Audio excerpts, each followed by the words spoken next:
that to me is one of the greatest gifts you can give yourself and others that you care about, because it is always in there somewhere. And people, like, we create so much suffering around, oh my God, dad won't have this conversation. Dad, oh. Start with you.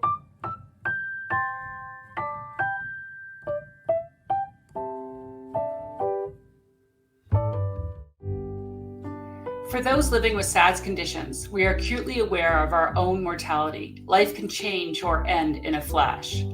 In this special holiday episode of Let's Talk SADS Live, our guest Yvonne Heath shares with us that the best gift we can give ourselves and others is the talk about the end of our life wishes.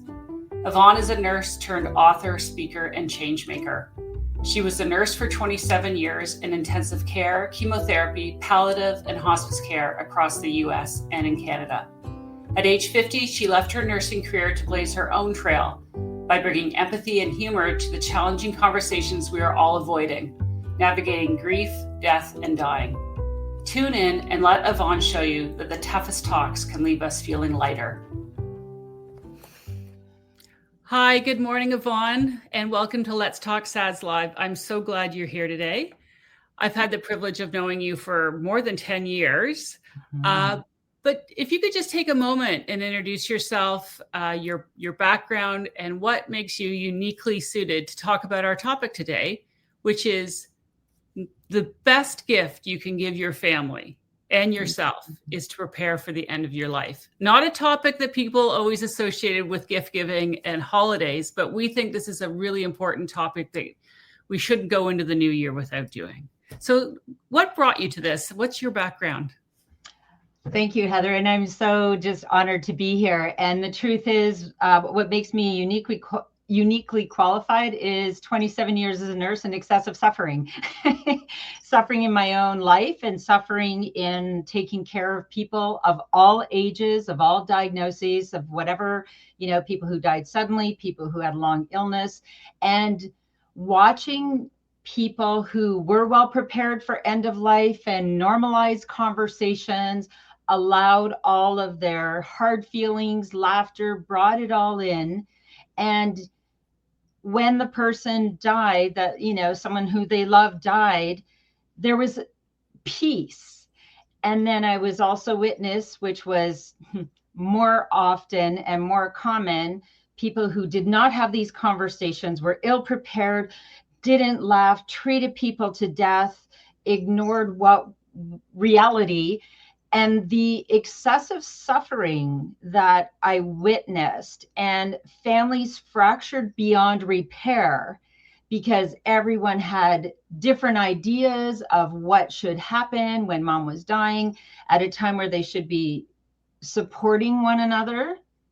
They were no longer speaking. And as a professional, I suffered. It was like being a part of this. I suffered excessively watching this and wishing they could do it differently. So it's what we normalized, right? We've normalized that in our society. Like, let's not talk about things. I talk about proactive living over here. We're reactive. We wait until we're in a crisis, then we figure out what we're doing. So I want to change that. And the reason I wanted to change it is because I was suffering myself. So yeah, I looked around, who's the voice for change? And then I looked and I saw her in the mirror. Oh, it's me. Because it starts with you and it starts with me, right?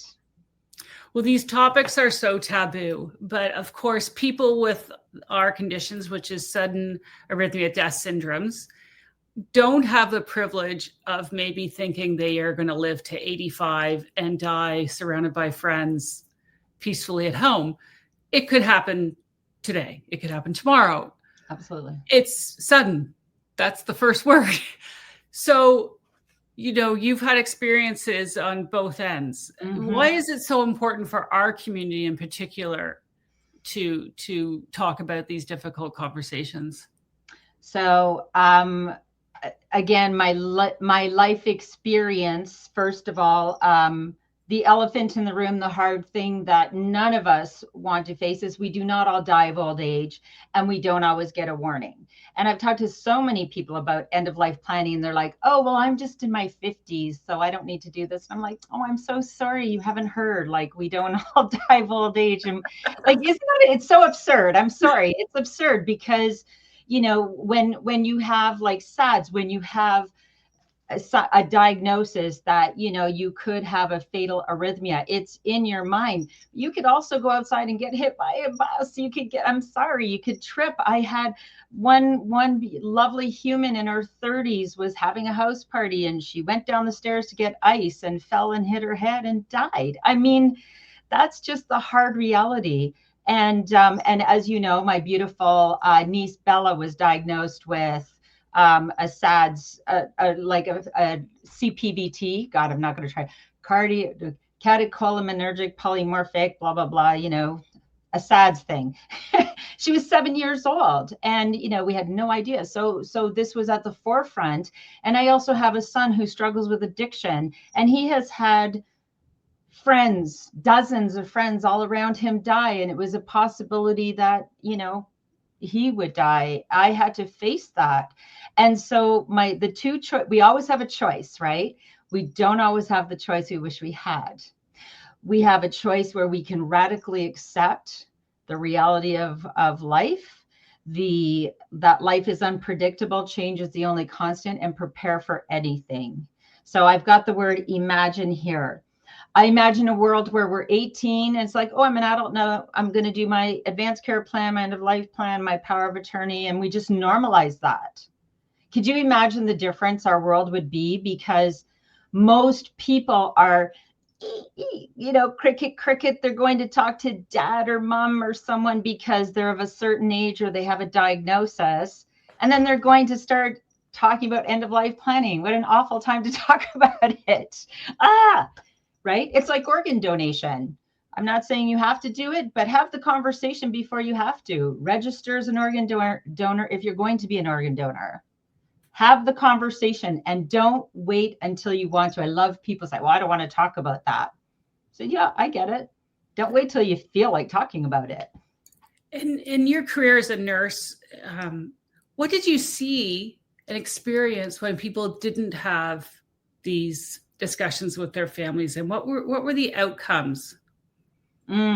So I wrote my book, Love Your Life to Death. I interview people ages 11 to 101. I actually did some comparisons. This is what happens when people have a plan and have open conversations, and this is what happens when they don't.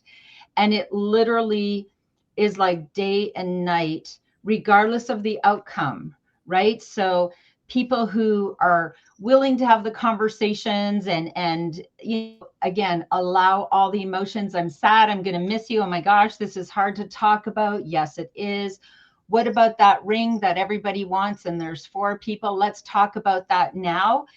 They got things out of the way so that when they died, their family could move forward, and they created beautiful memories, right? Like I have been beside people with ALS, with cancer, with any diagnosis, and there's laughter and ridiculousness and silliness, and then crying and sadness. And then again, on this side where it's just like statues and no one's talking about what's really happening.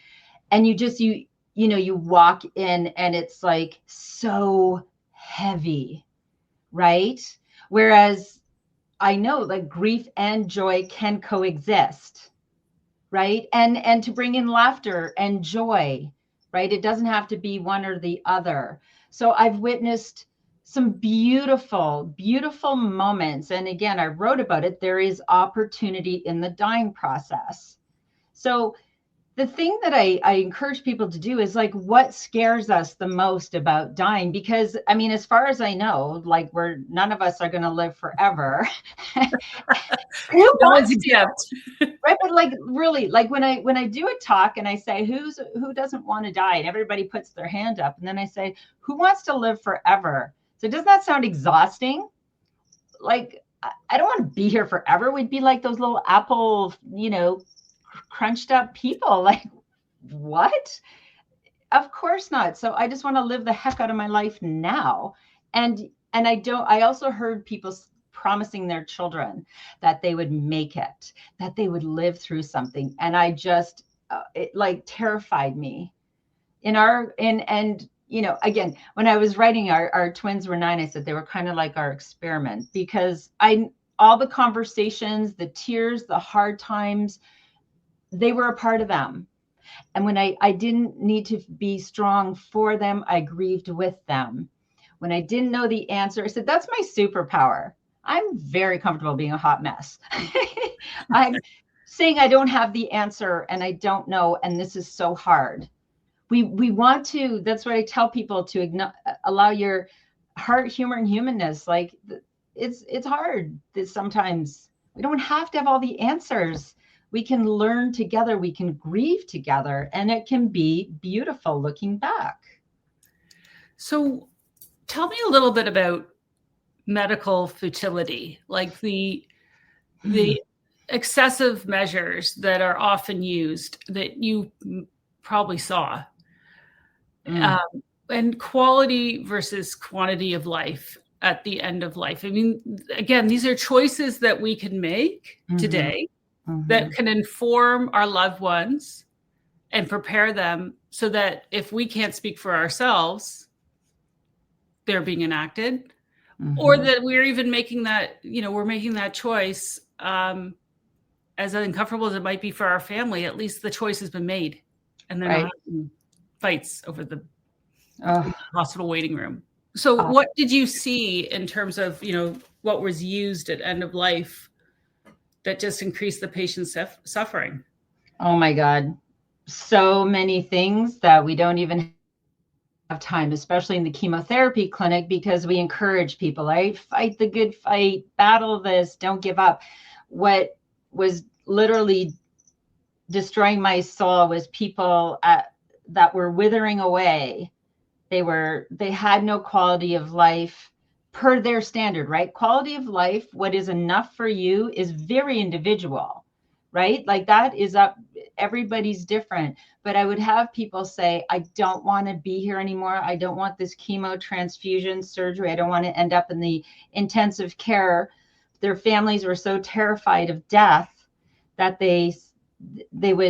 I would go like this, Heather, please tell your doctor how you feel. Tell your family how you feel. No, they don't want me to give up. And I'm here to say there are worse things than dying.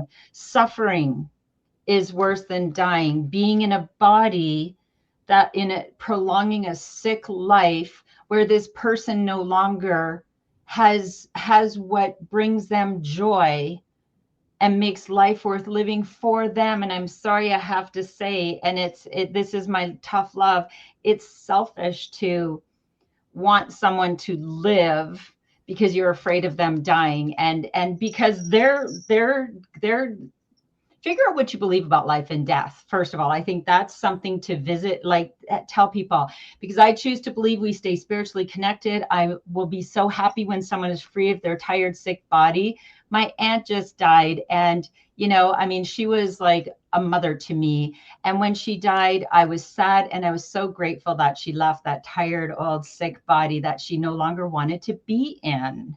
She no longer wanted to be in it. So I encourage and invite everyone to really reach in and figure out what scares you so much about this, because to live in fear of what is inevitable, that is a hard way to live.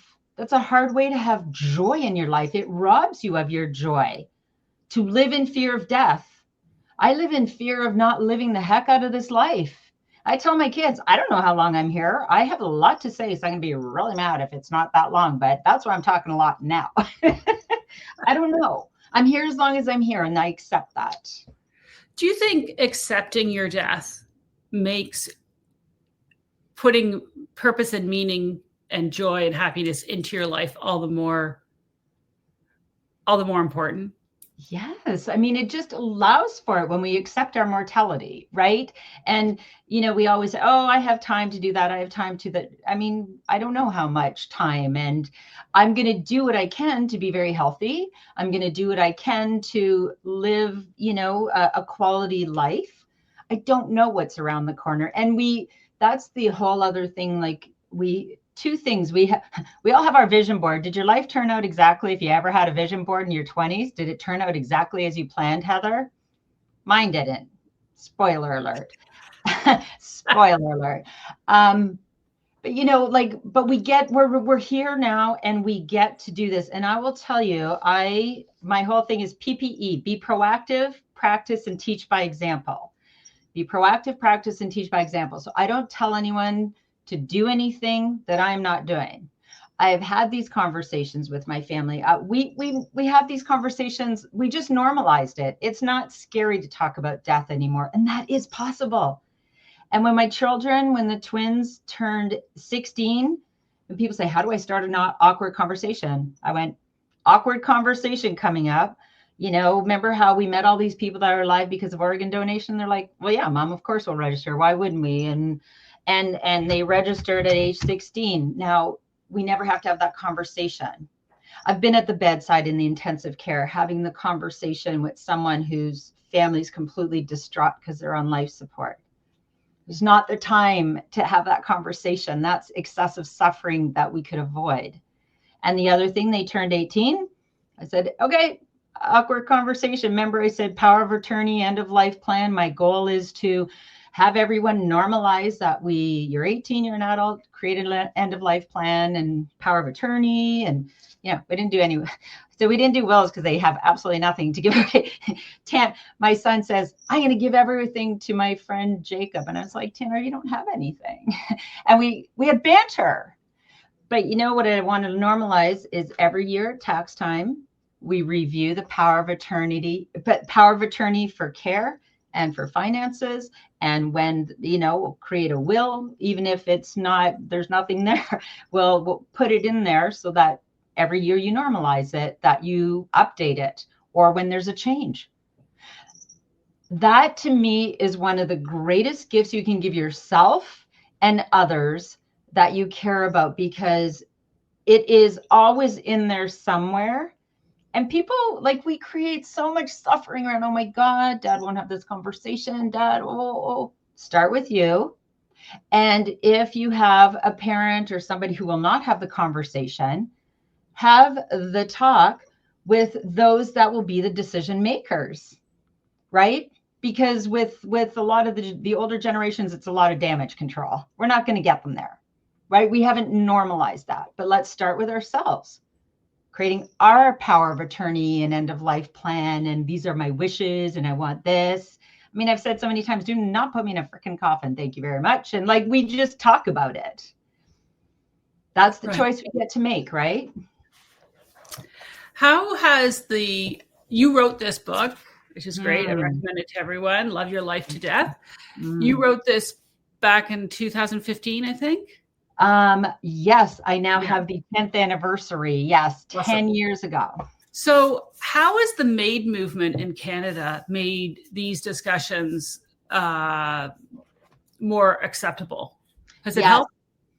Well, I think that it just kind of like hospice, MAID is bringing the conversation to the forefront, whether people believe in it or not. It is an option for people. Right. And so it is, once again, I've heard everyone comes to me with their death story. I'm like the death diva. And I've heard nothing but amazing end of life conversations or moments with MAID where, the family was able to sing and dance and share memories. And then because the person's not choosing to die, they're already dying. They're choosing when they're right. And so that's something that you have to have that conversation, because I've heard a few stories that just hurt my soul where people are opting for MAID and they're not telling their family until the 11th hour because they don't want their family to interfere.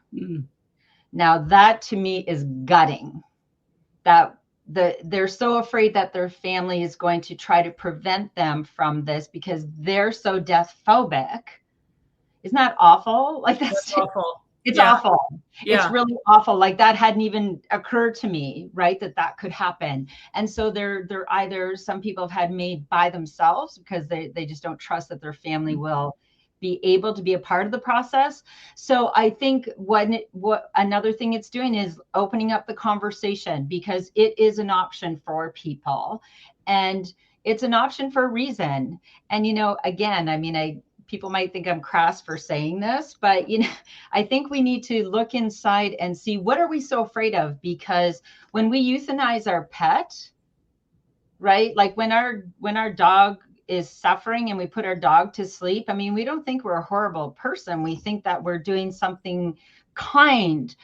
Like we would never let Fido suffer the way we would let Grandma suffer. Yeah. It makes no sense. I'm sorry. Like to me, it's like, even my mom, after her sister died, she asked me, do you think about my death? What do you like? Are you nervous about it? Or whatever? And I said to her, you know what? Selfishly, I want you here for the next 20 plus years for you. And what I really wish is that you are here as long as the quality of your life is enough for you.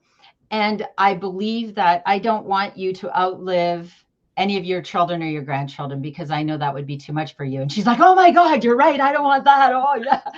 And I said, that is what I wish for you. Yeah. For myself, I want you to be here forever. Yeah, absolutely. So let's shift gears a little bit to the I Just Showed Up movement that you've started. This is really about self-care and showing up for yourself first and other people second. Mm-hmm. Talk to me how you arrived at I Just Showed Up. Oh, well, when it's interesting, because when it was 2014 and our son had been spiraling with, he had big grief. He wrecked his knee. His snowboarding dreams were destroyed, and he spiraled down a road of drugs and addiction. And I was a nurse, and my husband's a paramedic, and I'm thinking, oh, the medical community, God, they'll take such good care of us. And what I realized, people were avoiding us because they didn't know what to do or say, because we want to fix things. We want to say the right things. And when we don't know what to do or say, we avoid. And I was just looking around like, and I know people care. They're just so terrified to do or say the wrong thing that they run the other way. And I kind of started like, what is wrong with this picture? Like, if healthcare professionals are not able to be a part of our journey because it's uncomfortable for them, I'm like, well, how do you think it is for us? Anyway, and so I, again, just like when I wrote my book, I said, I don't know, I have to do something. We have to do something. And I said to Jordy, like, people need to understand they don't have to fix it. It's awkward. It's uncomfortable. They need to just show up. And when I heard that, it was just like, bells and whistles went off. I said, we need to just show up, and we need to show up for ourselves first, meaning that we need to reach in and figure out, what are my fears? What am I missing? How check in mentally, physically, emotionally, what scares me about death, all these things. So we created the I Just Showed Up movement. We have these bracelets here. There we go. And it says very intentionally, I just showed up because I want to teach by example. I don't want to tell people, right, what to do. And I just show up for myself first, because otherwise I can't be there for other people. I want to be the very best version of myself. And we've also normalized, oh, they're so great. They put everybody else first. They're so giving, and they always put themselves last. And we've celebrated that. I would like to change that paradigm and say, I say, oh my gosh, I'm so sorry. What can you do to change that? Right? Because when we're like dragging ourselves around, we're not helping out anybody. We're being a poor example. We're not giving our best self. So show up for yourself first, and just show up for others with whatever boundaries you need. What's okay for me right now, what's not okay. And that changes, right? Like someday you feel like, dun, dun, dun, dun, I can do anything. And other days you're like, kind of out of film right now, and I don't even know why. Yeah. Right? It's not rocket science. And you know who gets it the most is children. I've done so many talks. I've done them for schools. The grade 2 kids, they got it. They knew how to just show up. We're just so give a hug, look after themselves, but also give a hug, say something kind. Go like this when you're sad. Sit with your friend when she's crying. You don't have to say anything. Yeah. That's why I did my TED Talk. When you don't know what to do, you don't know what to say. Just show up. Yeah. Well, our community, you know, has suffered a lot of loss. People have lost children, family members, a loss of their own identity as an athlete, living with the grief of what they can't do, the restrictions, the progression of their disease, you know, going from diagnosis to maybe heart failure to then heart transplant. It's all these stages, you know, that we are living through. And I think our service to our community is to have these so-called taboo conversations and normalize them and normalize showing up for ourselves as well. Absolutely. Because we're not always getting it we can't always get it from the medical community. They, you know, treat and release. We're back in the wild. Yes. So what tips would you have for our group in terms of living a full life? You have 7 takeaways in the back of your book. I just want to address it. Number 1, the best time to talk about, plan, and prepare for grief is when we're young and healthy. What is the next best time, Yvonne? Now. Maybe not Christmas morning or, you know, whatever you're celebrating, Hanukkah, Kwanzaa. Yes. Now, just start with you. Yeah. Start with you. Tip number 2, it takes a village. Create your compassionate community. You know, people will say, oh, they didn't ask me. I said, ask them. Yeah. When people don't know what to do, they don't know what to say, they're awkward, and we have to stop with the, I don't want to interfere, I don't want to mind my own business. Stop minding your own business. Yeah. Just show up. Create a compassionate community where people can recover out loud from whatever they're recovering from. Tip number 3, when someone is grieving, just show up. Be a hot mess. To be empowered. Tip number 4, to be empowered, resilient, and compassionate. Show up for yourself first. Yeah. Teach by example, bring your best self to the table. Burnout is a big deal in our community with a lot of caregivers. Absolutely. We have a lot of parents, moms, dads, you know, trying to look after kids with these conditions. It's not easy. Well, my sister, and I have to give a shout out to my sister, Rachel. She is a beautiful soul. And I mean, my niece is now 21. She is rocking. She's in university. She is living her best life. She's not letting this diagnosis define her. And my sister, I mean, pretty hard to not carry worry with you. I mean, come on, is in this community. But, you know, my sister there's a great, here's my buffalo. I have all my toys, right? And it says, I love this. I say, cows run away from the storm while buffalo charge towards it and get through it quicker. When I'm confronted with a tough challenge, I do not prolong the torment. I become the buffalo. My sister embraced this. She learned everything. And connected with her SADS community. And she went and taught her, the school, taught all the kids CPR, created heart safe schools. Like, would anybody choose a diagnosis? No. What you do with it is what you get to choose. It's like with my son. I don't want to know everything I know about addiction, but I needed to figure it out. I needed to, right? So we're buffalo. That leads right into tip number 5. Structure life in such a way that you are self-reliant. And so are the people around you. And when we could have a whole conversation about that burnout. And the thing is that it's when you're pretending you're fine when you're not, and trying to do everything for everyone else. This is already hard enough, right? So you can't also do all the other things. And we have celebrated the martyr and, she does everything or he does everything, they do everything. And let's fire all the martyrs and the people who don't want to ask. Right. Tip number 6, find your post and hold on to it. What is your post? So I love this because I got that from a 101-year-old fabulous woman. And it's interesting because when I say life is unpredictable, change is the only constant, prepare for anything. When people say to me, oh my gosh, I can't live without this person, I say, ooh, what can you do to change that? Or I don't know what I'll do if my dog dies. I'm like, if your dog dies, your dog's 14. I'm just saying it's going to happen. So a post is something that you kind of gives your life and this journey we call life greater context, something you can hold on to at any time. So for some people, that's their religion. but a spirituality, meditation, yoga, music, art, something that you can turn to that can bring you joy and also support you when you're grieving and spiraling. And for me, it's nature. I'm a tree hugger. I'll go out and hug them trees, and when I'm grieving, I'm laughing because when my son was home for 10 months and making my life, we were just like spiraling. I gardened. I have more perennials than like the garden shop, let me tell you. Yeah.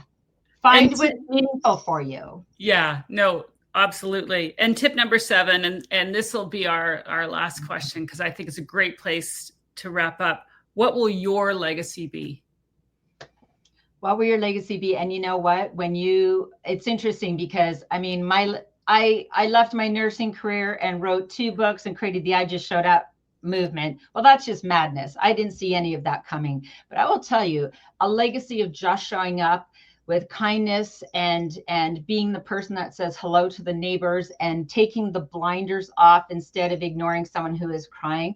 That is a beautiful legacy. The person who loves animals, whatever feeds your heart and soul and feels good to you, make that a great part of your legacy, right? Like, my grandmother was a heck of a seamstress. My other grandmother, wow, she was a great gardener. Whatever, leave something positive, and that is up to us, right? And here's the other thing about burnout and legacies.